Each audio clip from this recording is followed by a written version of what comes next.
संभल में कब्रिस्तान और सरकारी तालाबों की जमीन पर गैर कानूनी कब्जे के मामले के बाद अब खाद के सरकारी गड्ढों पर गैर कानूनी कब्जे का मामला सामने आया है। खाद के सरकारी गड्ढों पर कब्जा कर गैर कानूनी तामीर करने के मामले में इंतजामिया ने कार्रवाई करते हुए 8 लोगों को 12 जनवरी तक गैर कानूनी तामीरात को खुद से ही तोड़ने का नोटिस दिया है।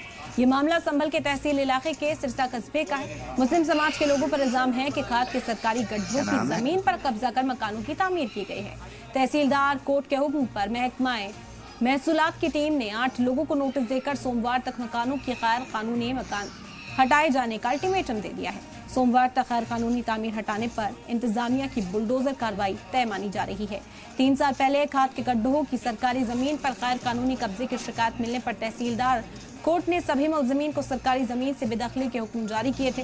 तहसीलदार कोर्ट के हुक्म के खिलाफ गैर कानूनी कब्जे के मुलजमीन एडीएम और डीएम कोर्ट में अपील की, लेकिन एडीएम और डीएम कोर्ट ने भी तहसीलदार कोर्ट के हुक्म को बरकरार रखा।